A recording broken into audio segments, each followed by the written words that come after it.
Thanks everyone for joining us. I know it's an unusual time for an AWSN webinar. I thought afternoons were good, but apparently research has proven, as Chris told me, 12:30, Tuesday, Wednesdays are the popular times.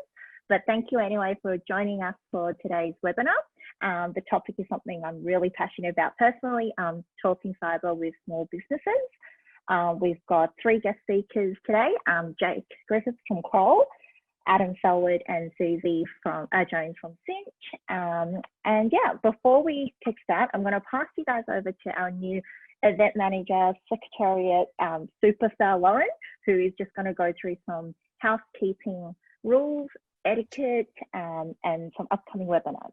Handing over to you. Thank you. Hi everyone, welcome. I'm sure you've all been in a lot of Zoom meetings, but if you haven't, I'll just go through the couple of features that we can use. Could you just place yourself all on mute, and down the bottom, you should see a chat section where you're able to then pop in any questions that arise during the speeches, and then at the end we'll have a little Q&A and we'll be able to go through the different questions you've asked. Thank you. And then just moving on to some upcoming webinars. We've got a pretty full schedule, which is good for the rest of the year. So the next one is on Friday, the 26th of June. That'll be set up tomorrow and popped out on LinkedIn, the link, so everyone is able to go and register for that webinar. The next one we have is on the 14th of July, which is the fuss about surveillance. And then moving on to the 21st of July, which is by Scott and Veronica. And it's how to use MITRE and ATT and CK framework to help customers and analysts prioritize their security operations efforts. Then we're going to have following ones in August and September, which about a month out, the link will be then promoted through LinkedIn for everyone to be able to register. Thank you, guys. Thank you. Before I let you go, Lauren, do you want to tell us a little bit about yourself and your new role with AWSN?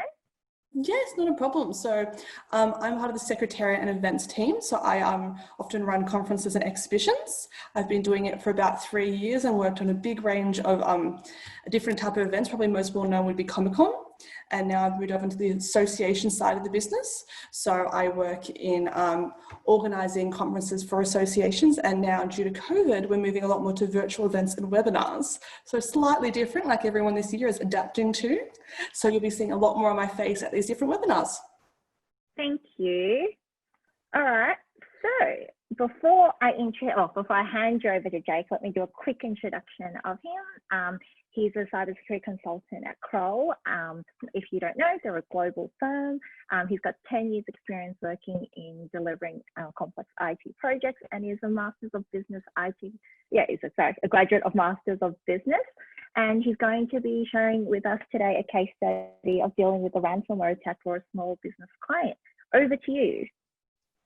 Thanks, Daisy. Let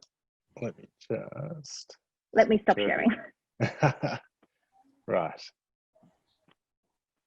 There we go. How's that? Hi, everyone.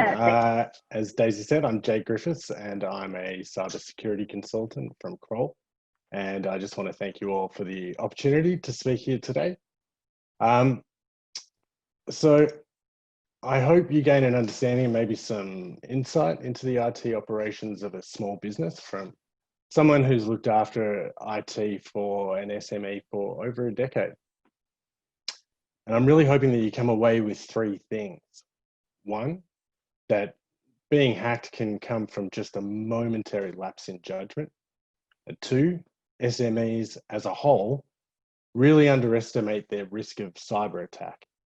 And three, where to find some really helpful resources so you can identify and reduce some of the risks in your business if you're an SME, or to give some tips to SMEs that you might know.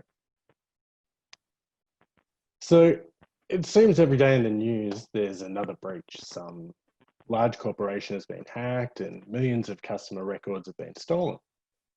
Just the other day, EasyJet was breached with 9 million customers affected, which is exactly what they need in the middle of this COVID crisis.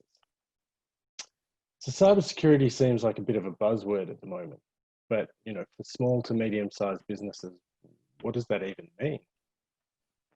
I mean, the companies in the news are giant corporations. SMEs really don't believe that these attacks will happen to them.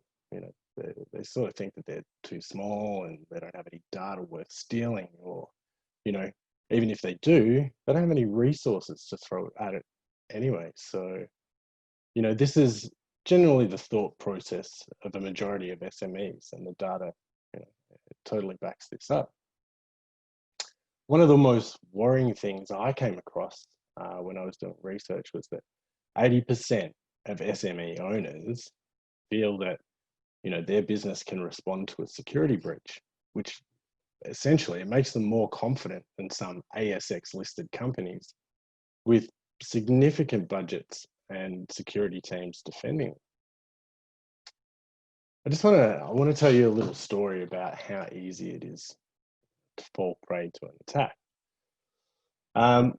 Like Daisy said, before I started working in the security industry, I used to work as an IT manager at a small manufacturing business. Anyway, one day I was working at my desk, you know, doing some coding, checking out network issues, you know, doing all the things that I'd normally do, when my phone rings. It's someone from work. Probably something to do, you know, with not being able to access emails or the VPN, or, you know, just something along those lines. Anyway, I answer the phone, and the woman on the other end of the line is sobbing. I can barely understand what she's saying, and it takes me a little while to figure out who it even is. And she tells me that there's a message on her computer telling her to pay Bitcoin or something, and there's a countdown timer on it. And she can't find any of her work documents. There's literally nothing on her desktop. So I try and calm her down a bit. You know, she's obviously really upset, and I say that I'll, you know, do my best and try and fix the problem. I tell her to leave the computer alone and that I'll come straight around. And I take a pretty deep breath because I know that it's not going to be easy to fix. Anyway, 20 minutes later, I arrive at her house, and she's calmed down a bit. She's sort of happy that at least someone's there to try and help her. Anyway, she takes me to the computer, and, you know, I can't see anything else other than this message on the screen. To pay the ransom in Bitcoin and this countdown timer. I tried digging through all the files to see if there's anything I can find, but like all the files in my documents have these really funny names, really odd like file extensions. Anyway, I open one and it's all gobbledygook ciphertext. It's just all, you know, you can't make heads or tails of anything. And I start getting that sinking feeling. And I open up my pictures and it's all the same. Same with my videos. And I find a directory called backups. And again, every last file is encrypted. It's all gone. And I tell her there's nothing there. There's nothing left to salvage. And she curls over again and the tears just start streaming down her face again. Yeah. And she begins to explain that she's just lost 5 projects that she's been working on. Just like countless hours of work. And she's also lost a number of files that her husband relies on for work, including a mild file that they use to run their family business. But for her, the worst thing was that she's lost all the photos of her family that they've taken basically over the last 10 years since digital cameras came out. You know, pictures of her 3 kids from when 2 of them were just like little babies. And it's all completely gone. So I asked her what happened before the infection so I could try and figure out what caused the problem. And she begins telling me about how she was checking emails and the kids were out in the backyard playing. And there was an email that she got from a courier telling her that some item was ready to collect, and to click the link below for confirmation. And then she remembers the kids were arguing. So she didn't really think too much about the email. She ordered something online anyway, and she was expecting something. So she just clicked the link, but nothing really happened.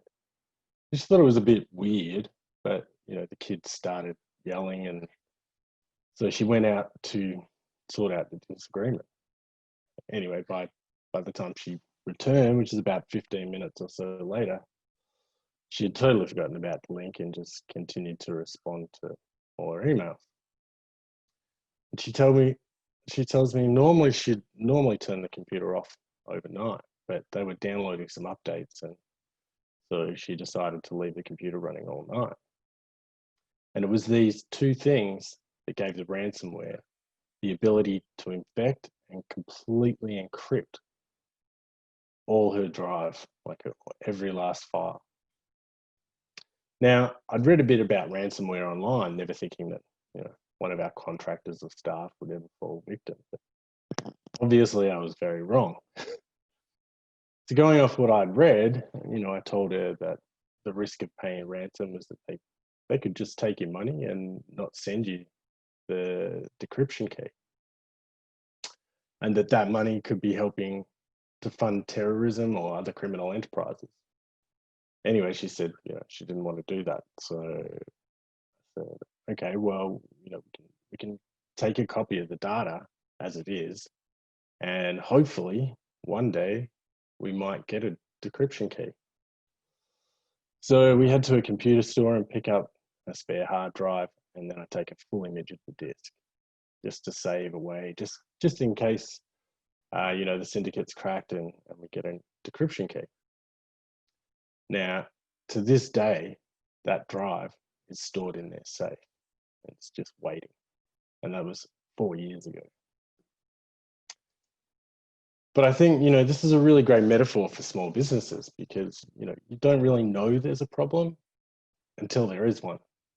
And in that case, you want to have the right people responding, or you probably wish that you'd had the right people protecting.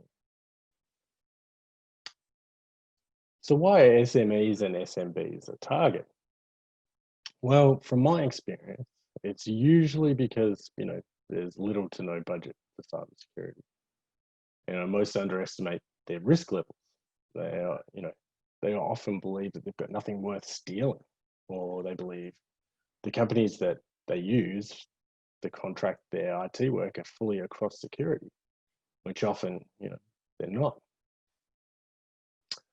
I can tell you just how hard it is to get IT projects up and running within an SME, let alone be across all of the cyber risks that you're exposing yourself to and how to properly mitigate them. We really need to understand that just because a person is an IT professional, it doesn't mean they're across how to lock down a network or perform a security audit. Security is an entire subject area on its own.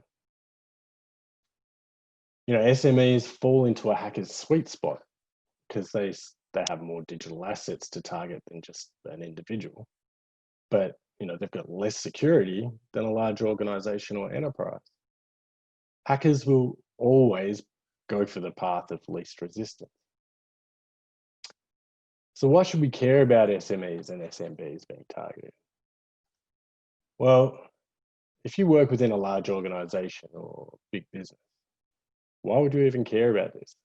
Well, in today's increasingly connected business landscape, it's not uncommon for businesses to partner with a number of other organizations to deliver services, from suppliers and logistics companies to warehouse operators and factories. Each of these partners form a link within the supply chain. And as these supply chains grow longer and more complex, supply chain attacks are, unsurprisingly becoming more and more common. Two of probably the biggest and most well-known hacks are Target and Home Depot, and they're probably the best examples of this. I know it was a while back, but in 2013, Target's database was hacked and credit card details of 40 million customers were stolen. And this was done by first breaching a heating and cooling supplier and then stealing Target login credentials. And similarly, the attackers were able to gain access to one of Home Depot's vendor environments by using a third-party vendor's logon credentials. And then they exploited a vulnerability in Windows, which allowed them to pivot from the vendor-specific environment to the Home Depot corporate environment and steal 56 million credit card details. You know, SMEs are often innovative, and essentially they make our local neighborhoods and communities what they are. I guess after COVID, you can probably imagine not having your local cafe or florist, but because they were hit by cyber criminals and went out of business instead of COVID. You know, SMEs bring diversity and innovation to the economy and our communities. And they're doing it tough right now. You know, along with the rest of the economy, they've been hit hard. And, you know, this has presented an ability to increase attacks by masquerading as informational or official emails, which are easier to fall prey to while there's an ongoing crisis. So as the world emerges from lockdown, we should try and help our SMEs, whether they're our friends or family or just a trusted cafe down the road. But how can we do this? Well, we just have to help amplify the online safety message. You know, next time you chat to your local cafe or small business, you know, just ask if they know about Stay Smart Online or ways to protect their business. You know, small steps really do go a long way to helping us all be more, you know, cyber safe. And training and awareness obviously are crucial to ensure, you know, staff know what to look out for and what to leave alone so they don't fall trapped to ransomware or other business email compromises. So I thought I'd include some slides focusing on some simple steps to secure systems. Number one, enable multi-factor authentication, because this adds a layer of protection. You know, if someone finds out your password, they'll also need this other code to enter your account. And it also, you know, makes you aware of if your password's been breached and that you should change it. Two, make sure you never reuse your passwords or just add a hash or a, you know, exclamation mark at the end of them. I know it's hard because so many people do it, but for systems with critical data, choose long passphrases and not just a password. It makes it so much harder for computers to crack. And number three, you know, make sure you update all the software that you're running, all your operating systems, your switches, your Internet of Things, all that stuff. You really need to make sure that it's constantly updated so that you don't leave vulnerabilities exposed. Number four, make sure you password protect meetings to ensure no random people can listen in. You know, like imagine if you're in a meeting and there's some strange person sitting in the corner listening in. What would you be talking about if that was the case? Number five, if you receive an email with links or attachments, just try and take 2 minutes. Just check the links, the email address, all that sort of stuff, just to try and make sure it's not malicious. You know, they often give you that false sense of, oh my gosh, it's an emergency, click this link now. Just give yourself some space and some time. You know, number six, SMEs often use just a Soho router, you know, something basic with very little firewall capability. And they usually have the username and password on the side of the device. Now, you really must make sure that you change the default username and password. Number seven, just try and refrain from installing Fruit Ninja from that link in Facebook, or installing some software that you've only just read about on a website with the headline, "These are the 10 apps you must have." Number eight, be careful what information you're putting in collaboration tools and social media sites, because attackers, they can use that information against you. And finally, number nine, you know, make sure you secure your computer and any important files. And make sure you shred documents with sensitive information that you don't need any longer. I've also included some really helpful links to help you find more detailed information that you can use to further the message. But as I said, you know, our economy really needs SMEs to survive. more than ever. And remember, if you're having any problems at Kroll, your crisis is our everyday. Thank you all again for your time and the privilege of speaking to you all. Thank you. Thank you so much, Jake. Is that a new tagline? I don't think I've heard of that before. Kroll is your what? Your crisis is your Kroll crisis is our everyday. Right. No, I like that. Thank you. Yeah, I've definitely been very tempted to download Fruit Ninja, especially in ISO. Lots of games are very interesting. Let me just share my screen really quickly.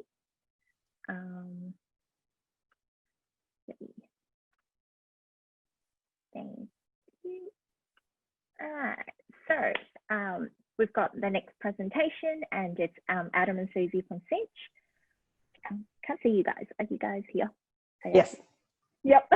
So yep, just to give you guys a quick introduction, Adam and Susie started Cynch Security in 2018, and they specialize in bespoke cyber fitness programs for small businesses with less than 50 employees. And I'm going to hand over to these guys to talk to you about how small businesses can become more resilient and hopefully not become victims of cybersecurity attacks.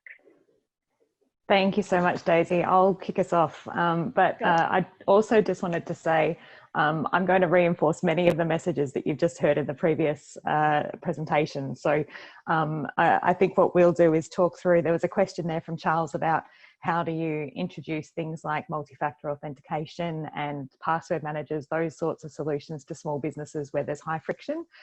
That's actually what we do at Cynch every day. That's our whole approach. So throughout this presentation, Adam and I will talk through not only how we talk to small businesses, but what do we talk to them about and how do we help them to avoid situations like what you just heard about. So at Cynch Security, we're all about talking cyber with small businesses.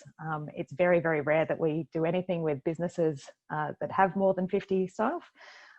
As Daisy mentioned, we were established back in 2018, and we're all about cyber fitness. And when we talk about cyber fitness, this is about bringing the concept of gradual incremental improvements to security over time and helping small businesses to realize that it's not a one-off. It's not like you can pay your IT guy a couple of grand to sort out your cybersecurity and then just move on with your life, and getting them to realize that there's continuous hygiene and maintenance that needs to be done to keep your business secure. And so that's why we talk about cyber fitness as an ongoing concept. We are now proud to be servicing about over 200 businesses across our platform. So I won't go on too much about our platform. What we're going to talk about today is, you think about the backyard barbecue scenario, or the dinner party scenario, where you might be meeting with friends and family. They don't work in cybersecurity. They actually run their own small business. But because you talk about cybersecurity, the topic naturally comes up. And they look at you with a blank face and go, well, my IT guy manages all of that for me. I don't need to worry about it. So what we're going to talk you through are the kind of approaches that we take through our platform that help cut through the noise of cybersecurity. Because for small businesses, security is just one thing that they may or may not ever think about. For many small businesses, particularly over the last few months with COVID, it has not even been close to the most important thing. And quite rightly so. They've been trying to figure out how to get any money through the door to keep their business alive. But as businesses slowly start to come out the other side of COVID, they're now facing into a reality where they've adopted all of this new technology and there's a whole bunch of risk in their business. So we're going to talk you through some different concepts that you can easily have conversations with small business owners about to make it a bit easier for them to understand why this is so important. Now, the first thing, as I mentioned before, that a small business owner or even just somebody that works in a small business might say to you when you say, what do you do about the security of your business? They go, it's fine. My IT guy's got that sorted. And I know I'm saying IT guy at an AWSN event, but I can guarantee you that no matter what, they all say IT guy, even when her name is Fiona. So I'm not being gender biased here. But the reality is that they truly believe that cybersecurity is only an IT issue. And those of you here on the call that work in large enterprises, you will find this incredibly frustrating, as I always did, because we all know that it's far more than just a tech issue. But helping a small business owner to realise that it is their problem and it is something that they need to manage. The easiest and most cut-through way that we've found to have this conversation is to talk to them about, okay, say a situation like what you just heard about happened. Say that your business was hit by ransomware and everything is locked up. Nobody's got any idea what's going on. Who is everybody in that business going to look to resolve the problem? And if that person that everybody is looking at is you, then guess what? You're responsible for cyber risk. And that's the first step, is getting people to realize that it's not about who might be the one to install or uninstall programs on your computer. It's actually who everybody's got to look at when the proverbial hits the fan. And that's the first concept that really helps to gather some momentum behind the security conversation when you're talking to a small business. The next one is to help a business owner understand what assets do they even need to care about. For many businesses, they might not even have a website. So talking to them about HTTPS redirect and that sort of thing might not matter at all, because if they don't have a website or it doesn't matter to them, that's not going to be their biggest one. But getting them to think about what are all the different technologies that they rely on and what would the impact to their business be if it either disappeared tomorrow or if somebody else got hold of the details. That's what's really important. The way that we approach this at Cynch is to walk a person through their day. Literally ask them, okay, when you wake up in the morning, what's the first bit of technology that you look at? Do you roll over and pick up your phone like most of us do? And if so, what apps are you opening? And which of those apps are business related apps? Because if the first thing they're doing is picking up their phone and looking at their email to see what came in overnight, the chances are email's pretty important to their business and they need to be doing a lot to lock that down. Secondly, okay, in the morning, you're sitting there having your coffee before you leave the office. What sort of things are you checking? Are you checking your social media stats if you're an e-commerce business? Are you checking some files that your staff have updated? What are all of those assets that really mean something to your business? What are those technologies that might be cloud-based solutions but are really critical? So what do they run their accounting on? Do they use MyOb or do they use Xero? And what are they doing to protect those accounts? The likes of Xero now do really well at enforcing things like multi-factor authentication, but plenty of these other cloud solutions that small business owners rely on every single day don't have those sort of security controls enforced. And getting them to think about, okay, it's not just about if you lost that and would it mean a data breach, it's also what would happen if somebody else just got access to all that information, or what happened if you just could never access it again as well. And yeah, so I'm Adam, by the way. Thank you, Susie. So once we've helped a business owner actually understand the technologies that they rely on, and it's actually quite surprising in many conversations we have with them or as we work with them through our program, it starts to dawn on them how much they actually have. Often, you talk about technology, and a business will say, "Oh yeah, no, we've got laptops, and we use maybe Xero." They might think about that, or they might think about that one practice management platform that they rely on, and maybe their server. But you dig into it, and all of a sudden, there's dozens and dozens of things that they rely on. It can be quite eye-opening for them. So that's a really good exercise to go through. And for each one of those, one of the things we really emphasize with them is to treat each of them as an item of risk or an asset that has a risk attached to it. And in good sort of cybersecurity parlance, we always talk to them in the context of the CIA triad. So we always approach that as plain language as possible, and we'll talk to them about what's sensitive in there, what's something confidential that you might be concerned about that. Their website, it's likely there's not too much confidential on there. It's designed to be public facing, but then there's also, but then you talk to them about, well, Xero, or you talk to them about their practice management platform. You can kind of dig into the confidentiality considerations. Integrity as well. Okay, well, what could happen if something was changed within one of these systems? What could happen if the information in that stuff got corrupted in some fashion? So we do emphasize that as an area for them to think about, and really highlighting that with them. And as Susie touched on as well, the availability considerations. If any of this disappeared, is that going to be a problem for you? And if it's going to be a problem for you at any measure or any level, then you really need to spend some time actually thinking about and protecting your business against that, because it's important to do that. One example we've used a few occasions is really thinking about like detracting from or separating it from their specific business, although it is quite important to talk about that, and I'll touch on that in a second, but you can separate that and think about, you know, my healthcare record or another example, and talk about, well, you know, if the blood test results came back, and we're doing a whole bunch of COVID-19 testing at the moment, if your coronavirus test came back and you know, is it sensitive if that was to be compromised and that information was to get out there? It's an interesting thing to think about. If someone was to manipulate the results of that test and you showed up as positive instead of negative, you know, that's an integrity issue. And then if for some reason no one could get tested or get the results of that, you know, again, what would the implications be around that? So sometimes it's good to build a proxy and talk about some other examples that are quite relevant. And as Jake was alluding to as well, there are plenty you can draw on. One thing though to keep in mind when we're talking risk in a small business context is small business is inherently very personal. One of the things that's really important to understand about small businesses is that it's not a business and then an employee. In like a large corporate environment, you typically have that relationship.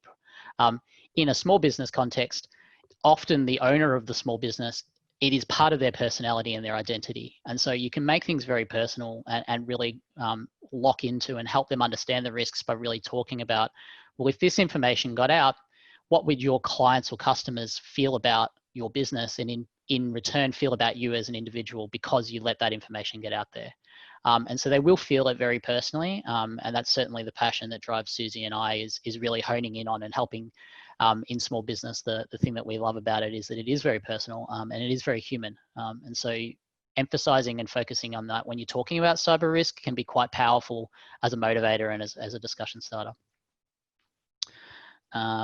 Beyond that, really once you can help them understand that there is risk inside of the stuff that they have and that they rely on, the next step and what we sort of help businesses work through is to understand, well, of all of this, you know, you've just identified dozens of different technologies I rely on. There's at least 3 risks in each one of those things. There are all sorts of levels, but which one's actually important and which one matters and should I care about?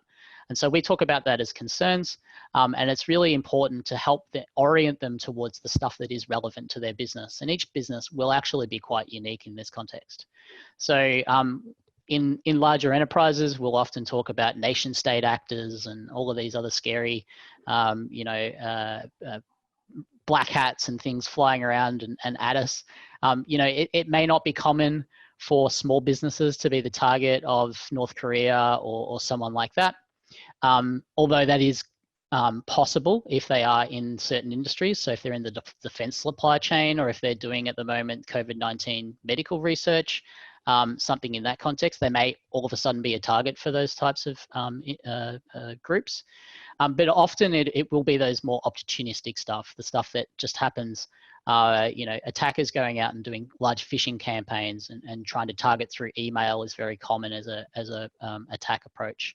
Other things where they, you know, as Jake was alluding to, someone downloading and installing something inappropriately, someone's password being compromised and repurposed for various purposes. So there's a number of different examples of very specific concerns or threats that are quite relevant to small business. And so when you're talking to them, is try if you're talking with a small business owner, try to orient and stick in that thing. Something that they've likely encountered or are familiar with is a really good starting point.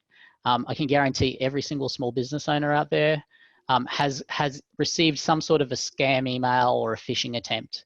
Just talking about the implications of that, how to actually approach that. That's probably one that's very likely. Also, looking for things which are they've likely heard about from one of their peers or colleagues. So another organization that's similar to them, they may be quite concerned about that and a particular thing. So it's quite important to try to find what's the thing that they're concerned about. And then if you're in the security industry, thinking about all the ecosystem and the landscape out there and what are the things that are going to be relevant to them as well. Don't forget as well about the implications of something if something does happen. So there's the threats that are coming at them, which they should protect themselves around. But they, you know, as Jake and Kroll could allude to, one of the most important things to think about is preparing for when something does happen and being ready to respond to that. So often it's useful to also talk about, well, let's park the fact that, you know, we don't know who's coming at you or what might happen, but also think about what could happen on the other side of that and how you might, you know, when the proverbial hits the fan, what are you going to do? And can you prepare for that sort of thing? So thinking about all of that is quite important.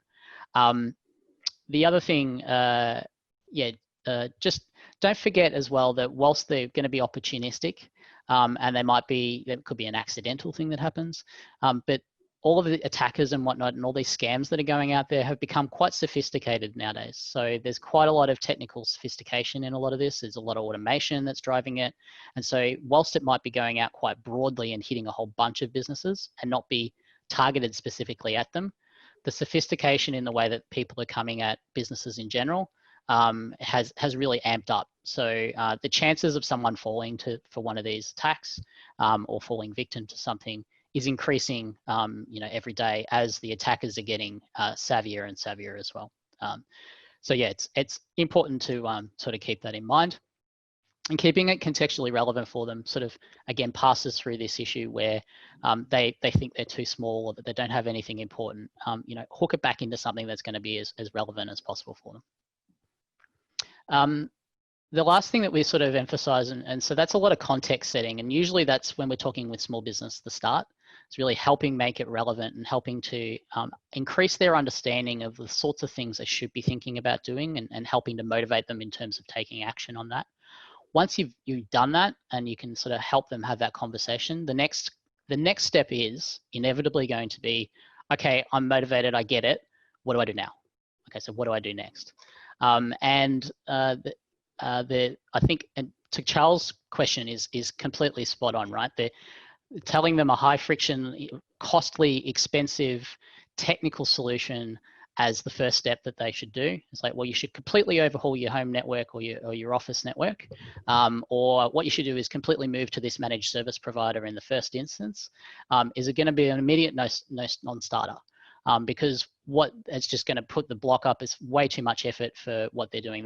They're motivated to do something, but it's probably a little bit past where they're at right at that point in time.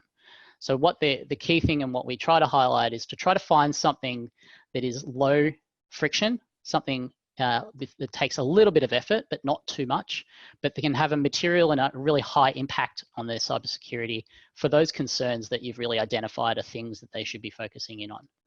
And so one thing that really helps with that is to try to understand their current context. Like, what are the things that they have already done? So have a conversation about these, you know, the essential 8 stuff, the stuff that Jake was touching on earlier, things around, you know, particular concerns that you may be aware of, or approaches that can be taken. So talk about multi-factor authentication, talk about strong passwords, just kind of raise them as things that are quite common, but looking to figure out whether or not that is something that they already have in place.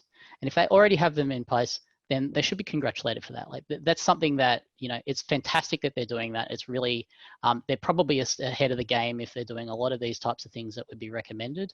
And so encourage them around that. But then inevitably, they aren't doing everything that they probably could or should be doing. And so eventually you'll find something that they haven't done yet. And that's a good opportunity to really dig into and talk a little bit more about how they might approach that. So some low impact, low effort, high impact things. So some stuff that we find that works really well, that is low effort and high impact, is the human and process stuff. So the moment you introduce a technology control, they immediately go, well, that's my IT guy. It's like, it's not me. There are many that, you know, they are quite do it yourself and active, and particularly with cloud services, they will actively go in and configure certain controls and do all sorts of weird and wonderful stuff. But often with a business owner, the things that they have immediate control over and is quite simple for them to implement is a process or some sort of awareness or education. And so finding something that they can do really quick that has a high impact is a really good opportunity to get them started and get them moving along and developing, you know, that cyber fitness culture that we're always quite keen to encourage. So one thing that we do is, you know, we'll focus on business email compromise. So, and you can talk through an example of that. So with the concern side of things, the threat being someone gets an email, asks you to change account details.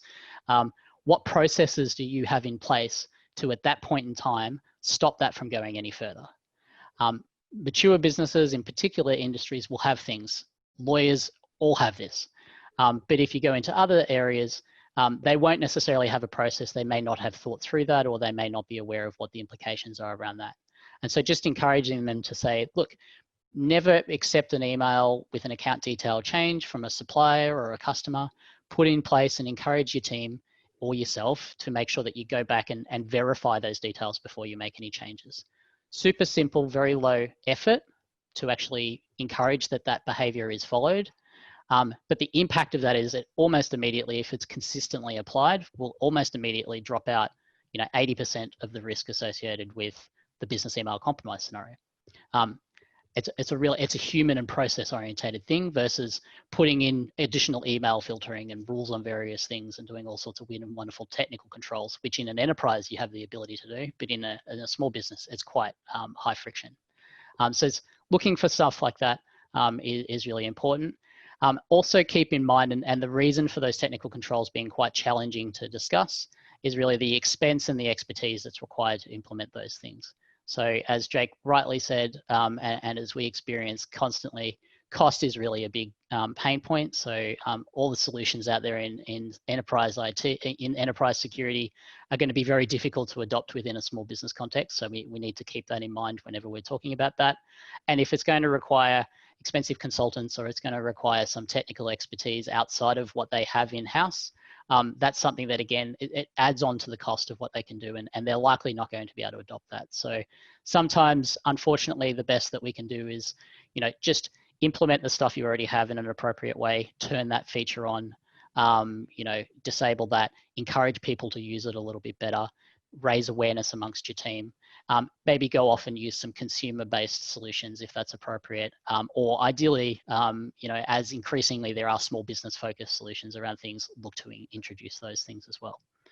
So there's a stack of great guidance out there around various bits and things, but if you can make that relevant and contextually relevant and important and personalize that for a business that you're talking to and really understand where they're coming from, where they're at, and orient them towards that, we find that that's the most effective way to get the ball rolling. And then the idea is that they should continue to do that. Susie said up front, it should be a cultural thing. Ideally, you want to encourage people to take small incremental steps over time, and ultimately that will build to a cyber resilient or cyber fit business, as we call it. I think we've reached the end. But just add one summary point there, Adam. And just to wrap up our approach, one of our key guidelines within Cynch is never scare the pants out of a small business without telling them how to solve the problem. One of the things as cybersecurity experts, and most people on this call would be, one of the things that we are fabulous at doing is telling everybody about the problems that they have and telling them what they haven't already done. And potentially we're pretty good at telling them what they should do. What we are typically pretty bad at is telling them specifically how to do it. So think about that when you're giving advice to a small business owner, when you're giving advice to anyone who's non-technical, how would they actually do what it is that you're suggesting? That's the most important thing for a small business, because once they get it, they'll act on it straight away. We've never had a small business owner go through any of our programs where we tell them the issues and they haven't gone, okay, cool, now what? How do I fix that? Because they will all jump on it, but unless you tell them how to do it, nothing's going to change. Thank you, Adam and Susie. That was really good. Yeah, could not agree more. I just keep thinking about my hairdresser. She uses a laptop with, software to put all my details in, and she leaves her laptop open. Yep. And anyone can have access to it. And I'm like, you do know you have my personal information. Doesn't listen. Yes. So all I can think of is hers. We've got lots of questions. I'd love to kind of have a panel discussion, question Q&A for Jake, Adam and Susie. Just going through the chat, Charles asked a question about MFA. I think you guys answered that. Next, it was Denise. Taking external backup for critical data could be a good measure against ransomware. What are your thoughts and suggestions? Yes. Absolutely. 100%. And keep some off-site backups as well, just in case. Okay. Yeah. And how would one thing you get a small business to do that? Because I've spoken to people who are like, what is a backup? What is a external hard drive? Yeah. Yeah. So one thing we're increasingly seeing with smaller businesses is a lot of the really critical and important information they're storing is in cloud. So the adoption of small business of cloud services is fantastic. I'm sure increasingly as a result of the COVID-19 changes that have been implemented, a lot of adoption to cloud has had to happen. So what we tend to talk about is the question we actually ask when it comes to that is, okay, and this is about making really relevant and personal. Think about, as of right now, what's the most important document that you've worked on today so far?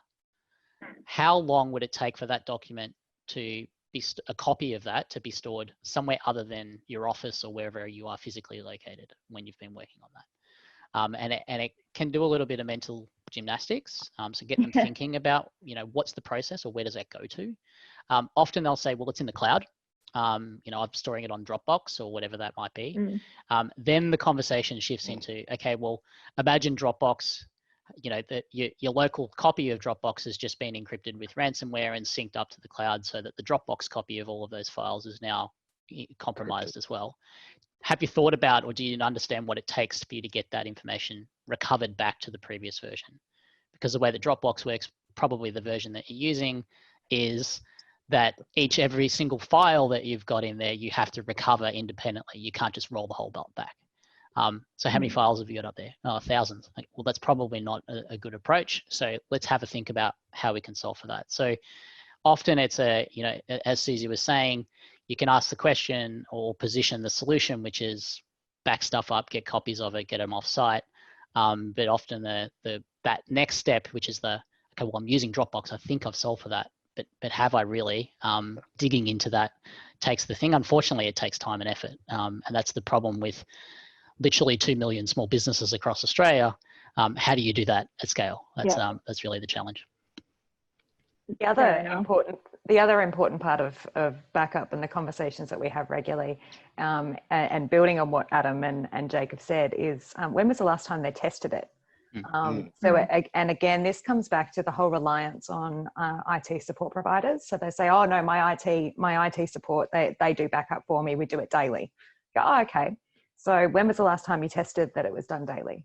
And this is conversations that I've had with some insurers in the last 12 months or so, that there's been a number of claims that they've actually managed to, they've been ransomed. They've decided not to pay the ransom, but then they've gone back to the backup, which they so diligently used every day, only to discover that actually it hadn't been backing up in 8 months. So they thought they were doing the right thing. They thought it was backing up every day, but unless you test it, unless you know, particularly when there are software updates and all sorts of integration updates along the way, you need to test it. And the idea of testing something that you've solved in a small business owner's mind is a very foreign concept. So having a testing conversation with a business owner is really important. Absolutely. I might be dobbing my partner in. He's in the next room, but he works in a small IT company, smallish. Oh no, there's like 200 staff. Medium? Anyhow. Medium.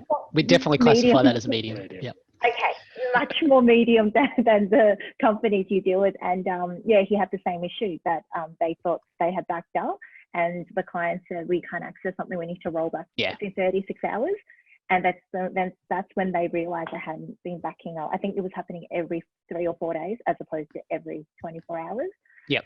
So yeah, he learned the hard way. I hope he can't hear me. Unfortunately, that's how many of us do. Yep. Yep. The next question was from Cav, and I think this is more for you, Jake, but everyone chime in. Shutting down the computer upon suspicion of clicking a link, one should have a good idea. Most ransomware restart the computer and encryption takes several minutes. What advice or what recommendations or? Well, you should, I mean, I didn't know at the time.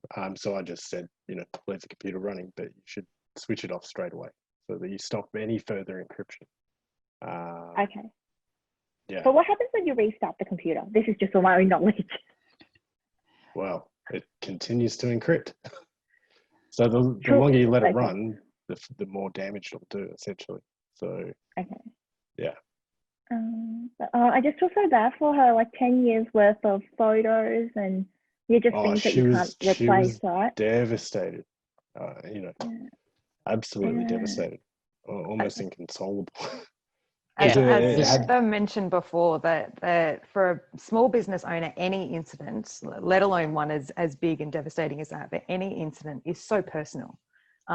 So, you know, when you meet a small business owner in an established business, they will say, "Hi, I'm Susie. I'm owner of blah blah blah business." Like it's part of who they are. It's part of their very existence.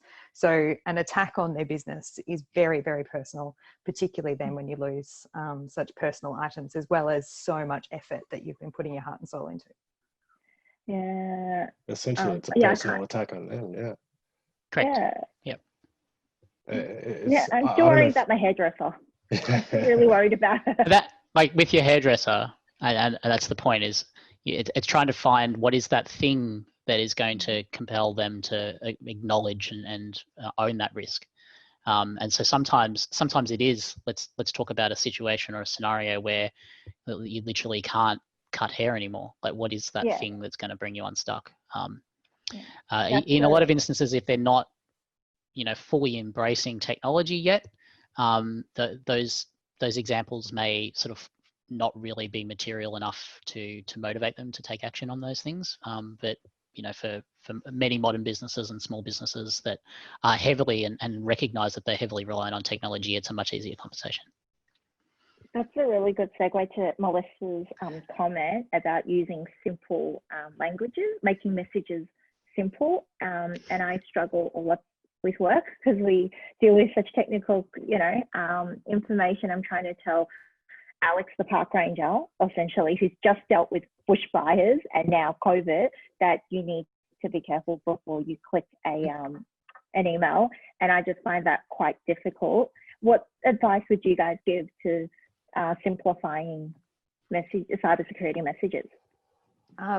Use stories. You know, instead of talking about the what in a technical way, talk about the potential impact and how that could affect them, what that outcome, what that personal impact would be on them if something went wrong. And so therefore talk to them about what specifically can they themselves do. And, you know, think about talking to your grandma or your 6-year-old kid, like, you know, when you're describing it to them, and you're giving them a solution and you're telling them how to do it, think about that person being like your grandma, and how would you teach your grandma to do it? Think about it being your kid that your 9 or 10-year-old that you're giving an iPhone to for their birthday and teaching them how to use that phone or device securely. Like think about the language that you're using that is everyday language, and use stories to help them understand why it's something that they should care about.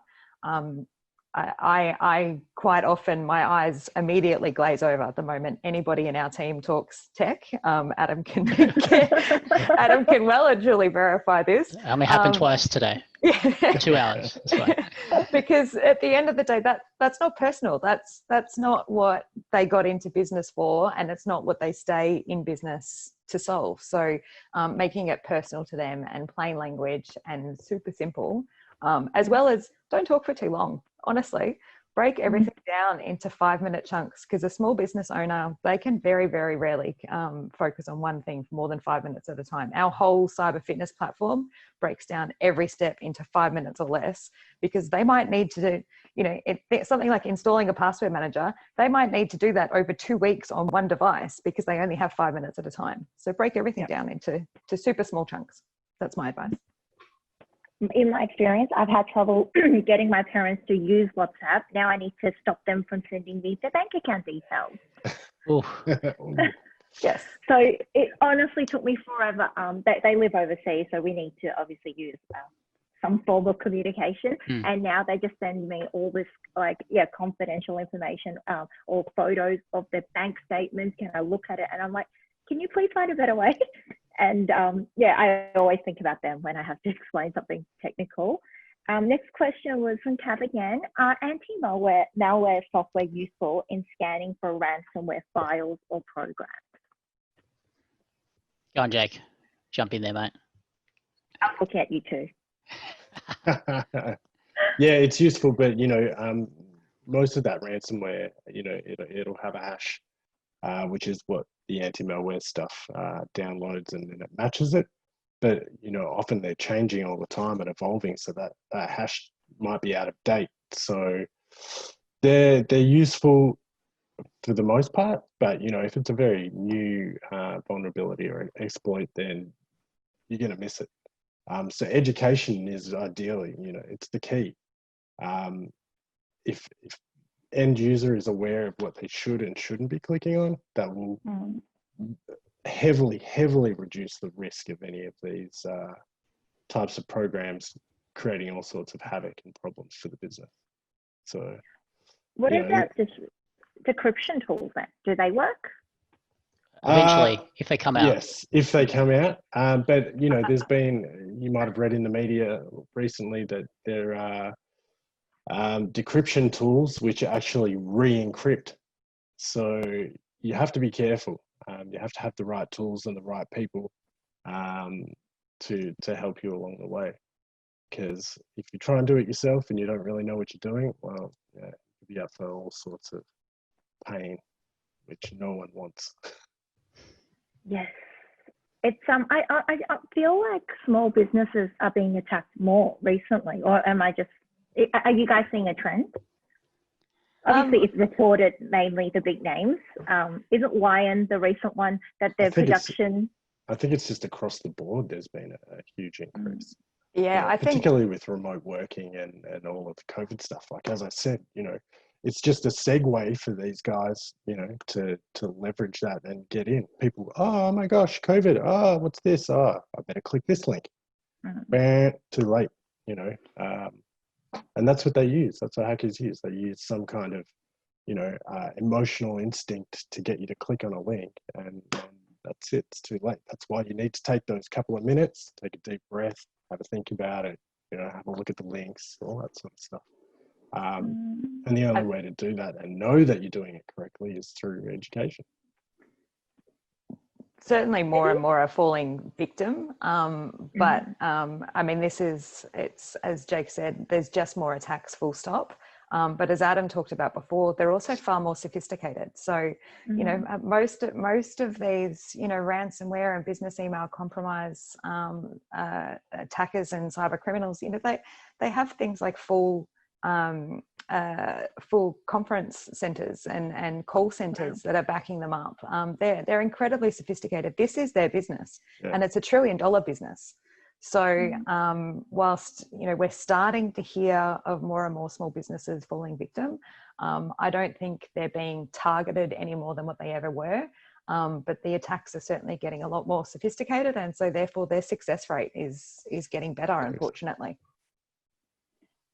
That's very worrying, I think, especially for small businesses. Like, again, my hairdresser or my parents, they literally have just learned how to use email and WhatsApp, and now I'm telling them all the time, don't click on everything you see.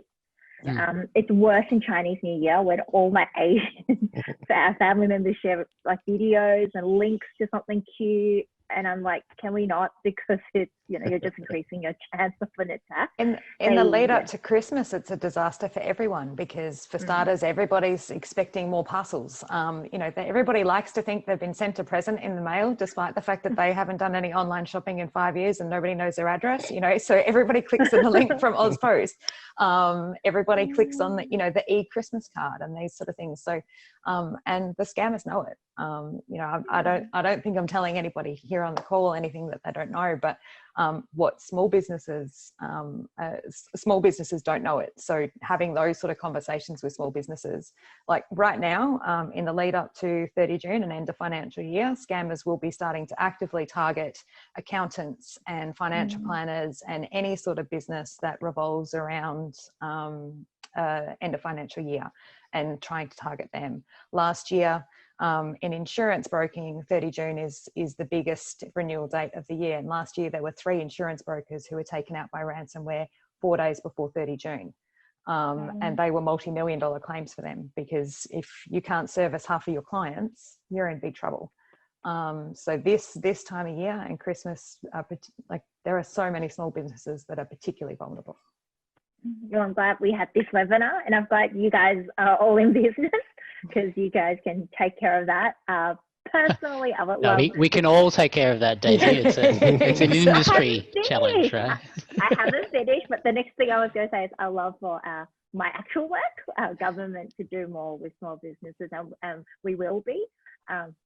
It's just very fragmented. Government, different departments do everything, but hopefully I'll do more in that space as well. But anyway, it's 5:02, so I should let everyone get along, probably dinner. I'm getting hungry. But thank you, Jay. Thank you, Susie and Adam, for presenting, and it was really insightful. Just before I let you go, I'm just going to ask, is there any questions, last questions? If you want to put it in the chat.